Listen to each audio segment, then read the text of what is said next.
आज काफ़ी लोग पधारे हैं दिल्ली से और गुजरात से। सबका अचानक सहज में एक साथ संयोग हो गया है, बिना प्लान का प्लान, बिना सत्संग के आयोजन का सत्संग। हमने संत श्री से विनंती की कि इतने सारे लोग हैं, इधर उधर घूमेंगे, उससे अच्छा है कि भीतर घूमें। तो विनंती की कि थोड़ा ध्यान का सत्संग का कार्यक्रम हो। आपने स्वीकृति दी, ध्यान हो चुका है। अब हम संत श्री से विनंती करते हैं कि जो साधक अलग अलग क्षेत्रों से पधारे हैं, आपका मार्गदर्शन प्राप्त हो। आपने मंगल मंत्र, मंगल श्लोक सुना। ध्यान मूलम गुरोर मूर्ति, मोक्ष मूलम गुरु कृपा, मंत्र मूलम गुरोर वाक्यम, पूजा मूलम गुरु पादुका, पूजा मूलम गुरु पदम। इससे आप स्वयं समझ सकते हैं कि गुरु का स्थान कितना ऊंचा है। ये एक श्लोक कोई आज का नहीं है, अभी नया बना हुआ नहीं है, बहुत पुराना है।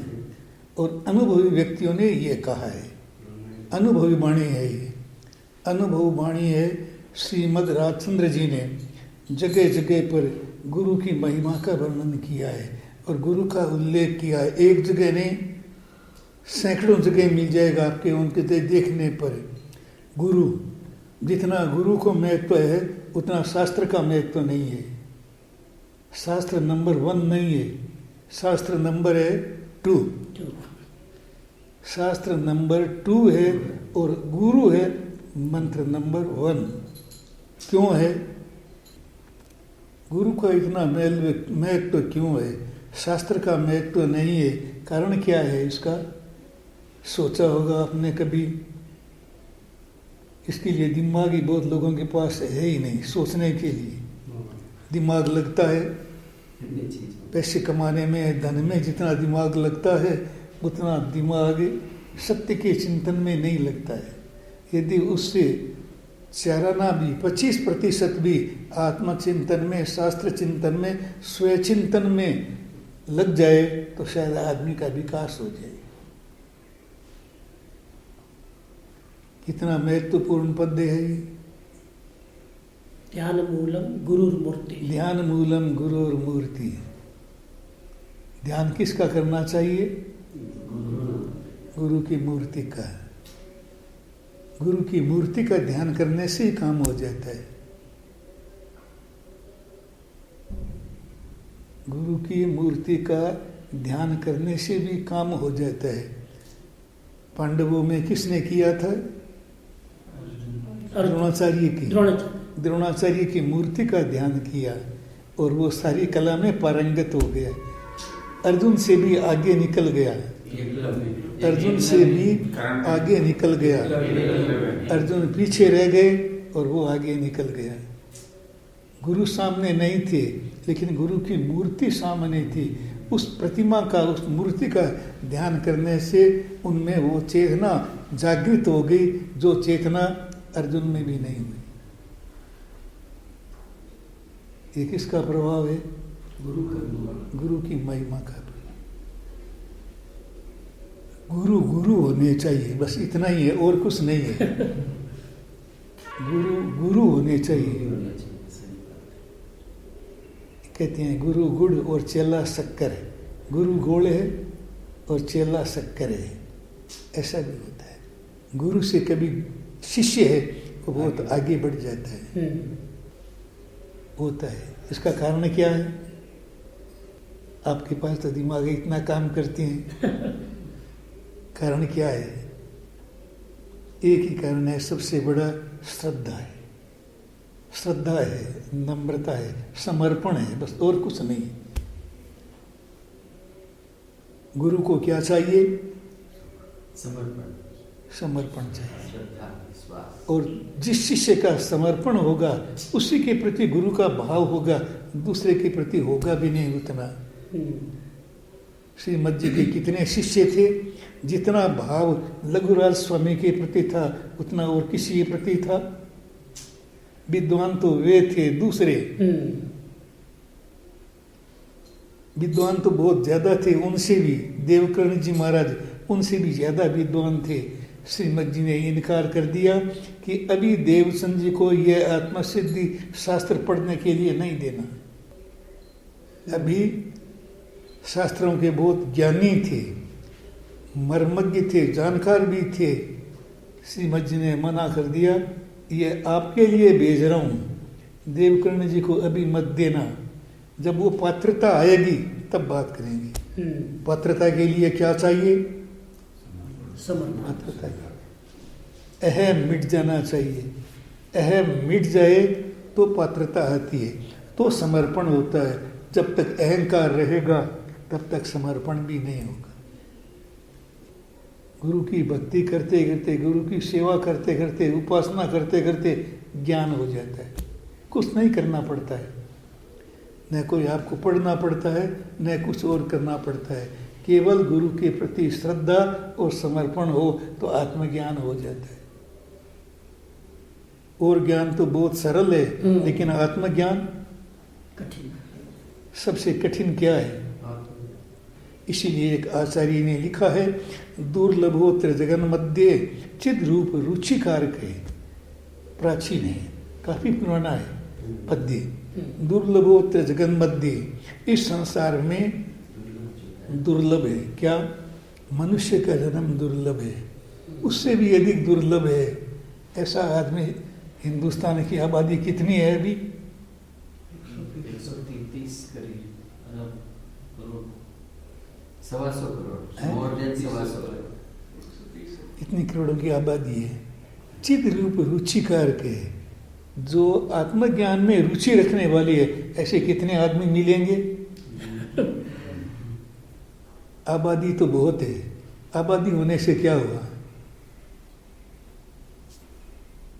अनाज पैदा होता है, कचरा कितना होता है, इसीलिए इकट्ठा करके और उस कचरे को जलाती हैं, वो काम का नहीं होता। ठीक वैसे ही आबादी तो बहुत है, कचरा ज़्यादा है। माफ़ करेंगे मुझे, कचरे का मतलब इंसानियत नहीं है, मनुष्यता नहीं है।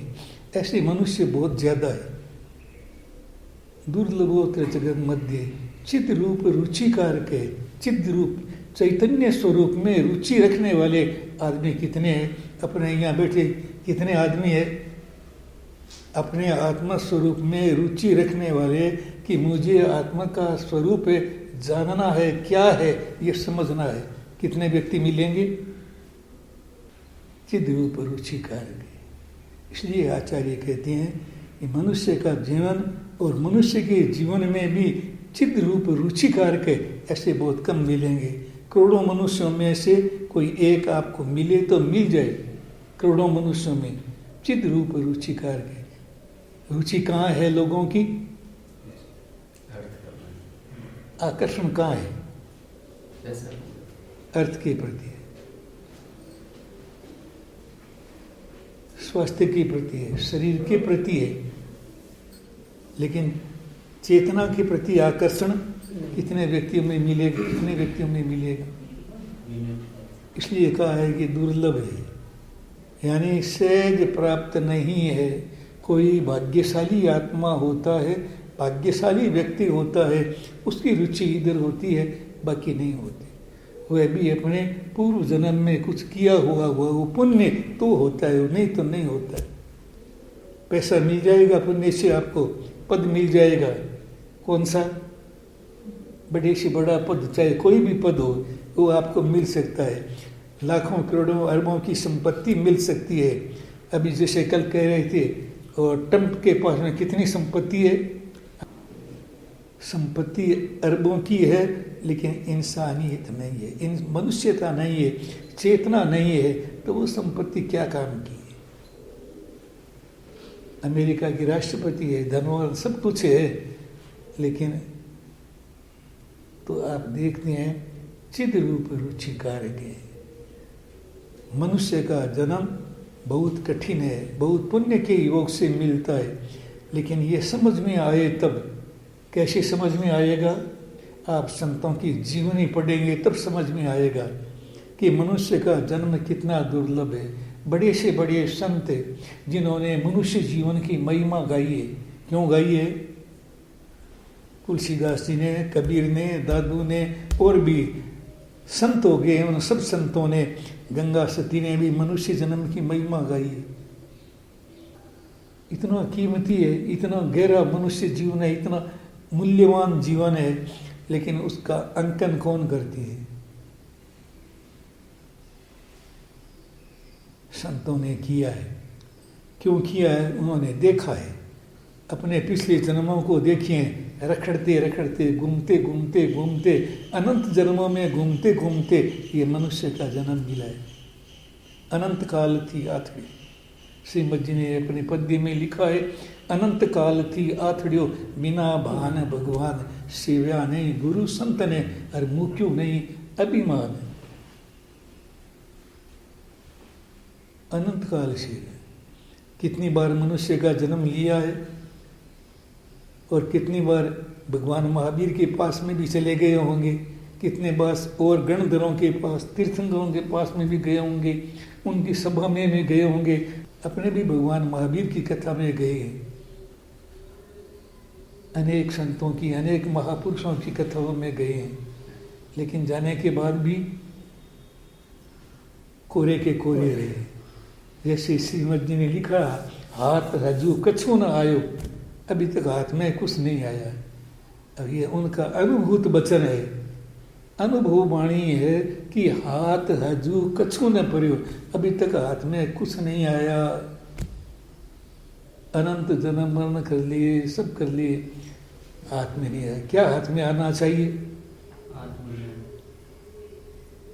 दृष्टि इधर होनी चाहिए, तब हाथ में आएगा, नहीं तो नहीं आएगा। तो बहुत इसीलिए गुरु का महत्व है। गुरु गुरु इसीलिए महत्व है गुरु का, है कि गुरु के पास वो चाबी है, गुरु के पास वो ज्ञान है, इसलिए शास्त्र से भी अधिक मूल्य है गुरु का, और तीर्थंकरों से भी अधिक मूल्य है गुरु का। तीर्थंकर भी गुरु है, लेकिन सर्वत्र नहीं मिलते तीर्थंकर। अभी मिलते हैं व्रत क्षेत्र में तीर्थंकर, तीर्थंकर नहीं मिलते। गुरु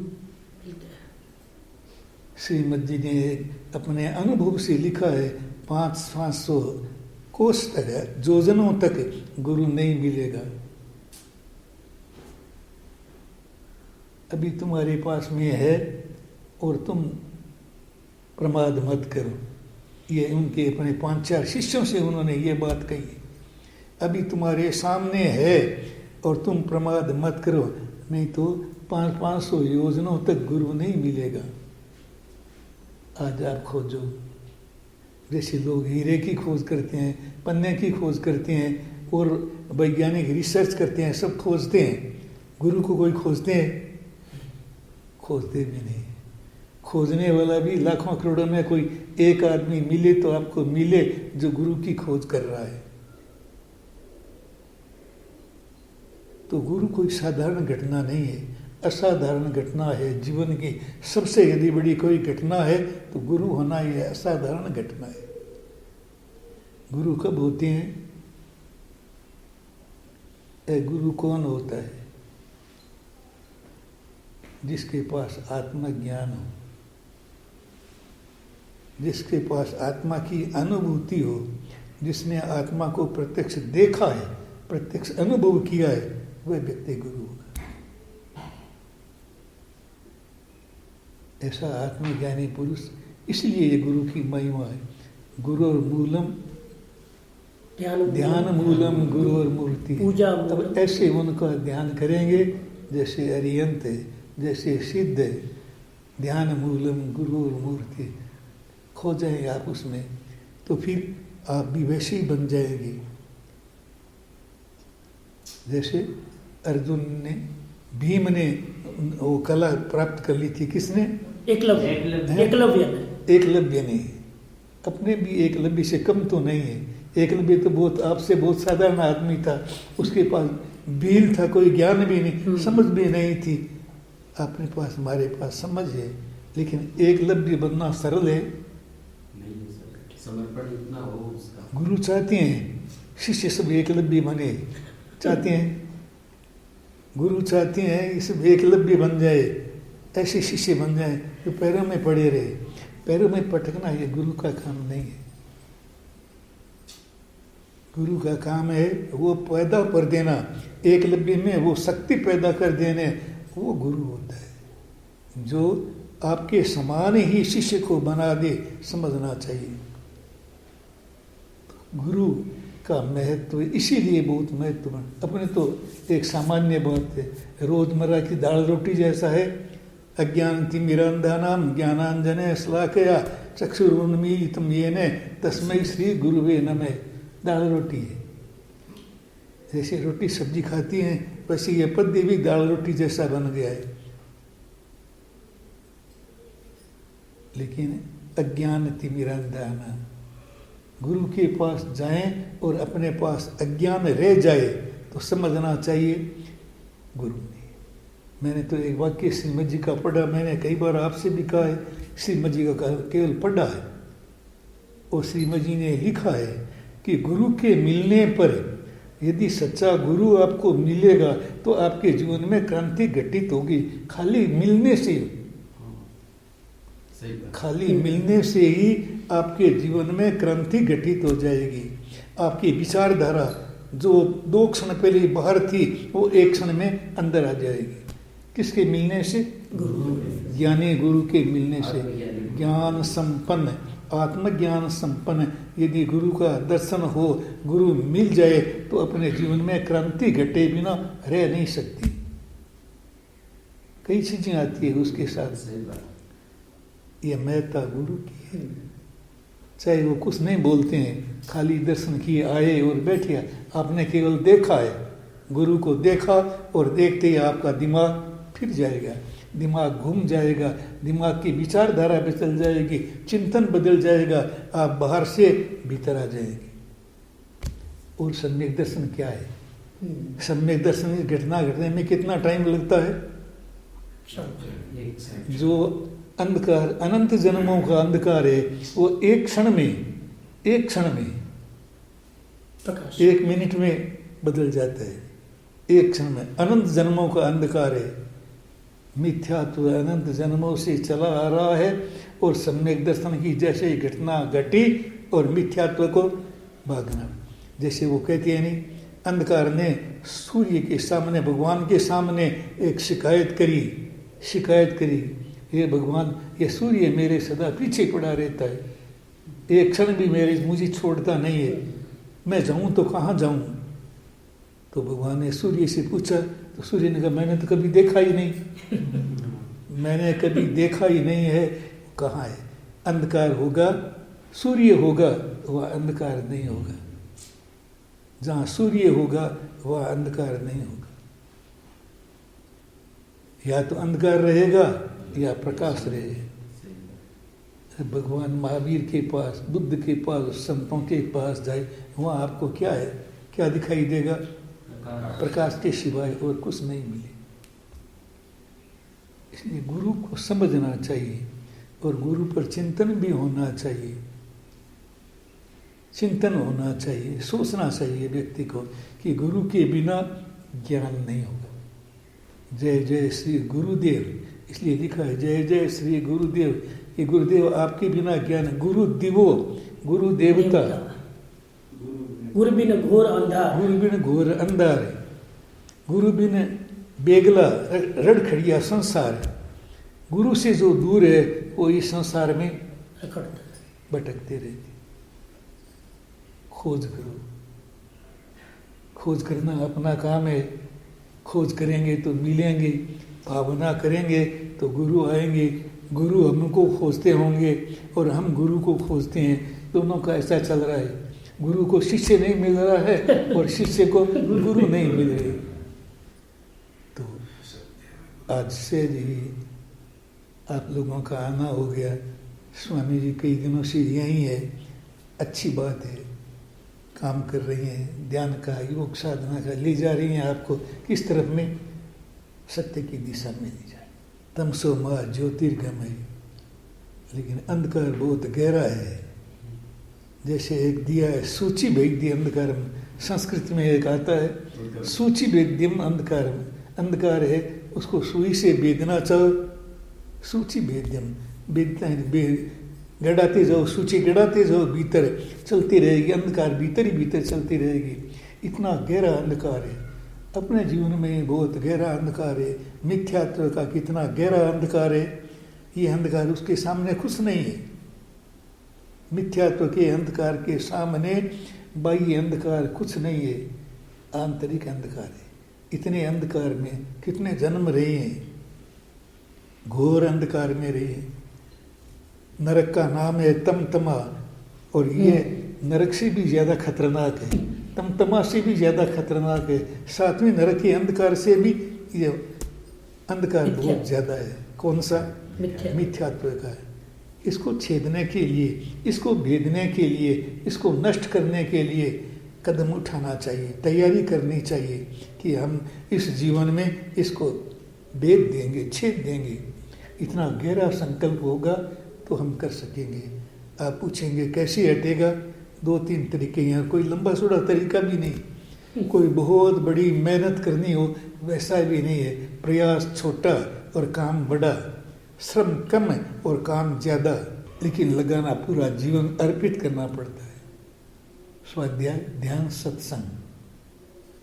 एक सत्संग ही बहुत बड़ा है, दूसरे में नंबर आएगा स्वाध्याय का, तीसरे में नंबर आएगा जब आप स्वाध्याय में जाएंगे, सत्संग में जाएंगे, तो आपके भीतर वो भावना पैदा होगी कि उसको प्रकट करूं।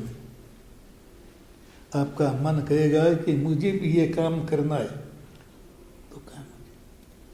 श्रीमद जी ने कितने जन्मों के बाद में ये मार्ग मिला है, कितने जन्मों के बाद मार्ग मिला है। ये तो जन्म था जिसमें पूर्व जन्म का ज्ञान हुआ, लेकिन आत्मज्ञान के लिए कितनी मेहनत करनी पड़ी है, कितना उन्हें इस जीवन में भी कितना श्रम करना पड़ा है, तब जाकर एक दिन पर्दा हटा। तो भावना होनी चाहिए। ये दिवाली का पर्व दीप जलाने का है। अब दिया, छोटा मोटा दिया काम नहीं करेगा, बहुत बड़ा ही दिया जलाना पड़ेगा, तब काम होगा। ऐसा दिया जलाएं ताकि हमारे भीतर भी वो प्रकाश, सम्यक दर्शन की ज्योति हमारे भीतर प्रकट हो जाए। वह होगा गुरु के माध्यम से। पहला काम क्या है? सत्संग। पहला काम है गुरु दीवो, गुरु के पास जाओ, क्योंकि दिया है। गुरु क्या है? दिया, दीपक है। दीपक भी बुझा हुआ नहीं है, जलता हुआ दीपक है गुरु। उसके पास जाएंगे तो वो अपना दिया भी जला देंगे, बुझा हुआ दिया नहीं जलाएगा। आज करीब करीब गुरु बुझे हुए हैं या जले हुए दीप वाले हैं, जले हुए कमी है। बहुत खोजेंगे तो कोई लाखों करोड़ों में कोई एक गुरु आपको मिले जो कि जला हुआ है। लोग उनके पास भी आते भी नहीं है, क्योंकि जलने के लिए कौन आए? प्रकाशित तो अंधकार सबको पसंद क्या है? अंधकार है, पसंद है। प्रकाश कम पसंद है, इसलिए लोग अंधकार में जाते। काम, क्रोध, मोह, लोभ, राग, द्वेष, धन प्रकाश है या अंधकार है? ये सब अंधकार। प्रकाश होगा तो राग द्वेष कम हो जाएगा, कसाई कम हो जाएगी, और चीज़ें कम हो जाएगी, भीतर की ज्योति जलेगी। आओ हम भीतर की ज्योति जलाएं और उस प्रकाश को पैदा करें, ताकि हमारा जीवन, मनुष्य का जीवन धन्य बन जाए। मैं इसी मंगल भावना के साथ